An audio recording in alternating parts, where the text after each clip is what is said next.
আমার সঙ্গে এই মুহূর্তে রয়েছেন পূজা রায়চৌধুরী। তারই দিদির কিডনি ট্রান্সপ্লান্ট হয়েছে। যে বিরল ঘটনার সাক্ষী কলকাতা হয়েছে, গোটা দেশ হয়েছে, সেই ঘটনা তাকে কিভাবে নাড়া দিয়ে গেছে তার কাছ থেকে জানবো। দিদি কতটা অসুস্থ ছিলেন?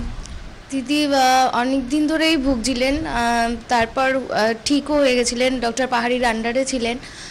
তারপর হুট করে 2014-তে দিদির আবার এই প্রবলেমটা হয়, আবার তার থেকে ডায়ালিসিস নেওয়াটা দিদির শুরু হয়।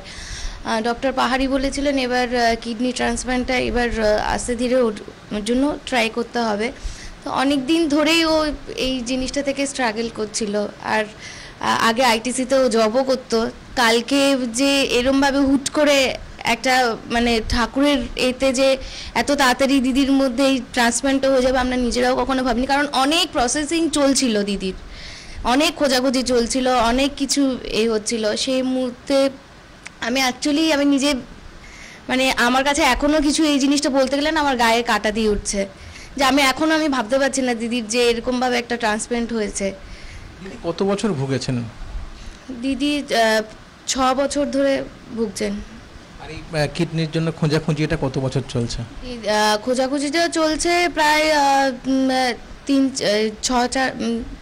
4 মাসের মতনই খোঁজাখুঁজিটা চলেছে। একজন ডোনারের খোঁজ পাওয়াও গেছিলো, সব কিছু ম্যাচও হয়েছিল, কিন্তু তার ব্লাডারটা ছোট বলে ক্যান্সেল হয়ে গেছিল।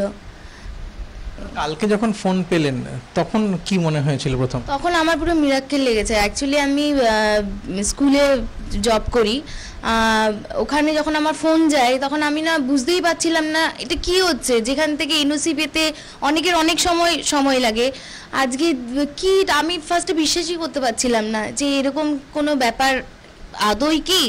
তারপর যে জানলাম যে আমার কাছে তো এটা এখনও মানে আমার মনে হচ্ছে একটা স্বপ্ন, কারণ এখনকার যুগে যে এরকম কিছু একটা হতে পারে আমি এখনও ভেবে উঠতে পারছি না। যখন আমরা চলে যাই আমরা কিছুই নিয়ে আসি না, আর যাওয়ার সময় আমরা কিছু নিয়ে যেতে পারি না। সুতরাং আমাদের যদি সেই অধিকারটা থাকে দেওয়ার, যদি সেই মানে সব কিছু ঠিক থাকে, তাহলে আমি নিজে চাই যে সব কিছু একজনকে দিয়ে যাওয়াটাই সব থেকে ভালো। অন্তত আমি চলে যাব, কিন্তু আমার সেই জিনিসটা দিয়ে অন্য দেখতে পারবে, অন্যের কাজে লাগাতে পারবে, এটাই সত্যি। আমার তো এটাই শিখলাম, আমি তো নিজে এই জিনিসটা শিখলাম।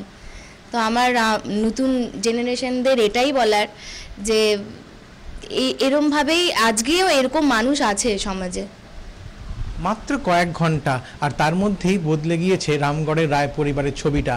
তারা যেন বিশ্বাসই করতে পারছেন না যে কিডনির খোঁজ তারা দীর্ঘদিন ধরে চালাচ্ছিলেন সেটা একেবারে পেয়ে গিয়েছেন, এবং সেই কিডনি প্রতিস্থাপন সেটাও সম্ভব হয়েছে। এবং তারা যেটা বলছেন যে শোভনা সরকারের এই কৃতিত্ব আরও অনেক মানুষকে আগামী দিনে উজ্জীবিত করবে। সঞ্চয়ন মিত্র, এবিপি আনন্দ, কলকাতা।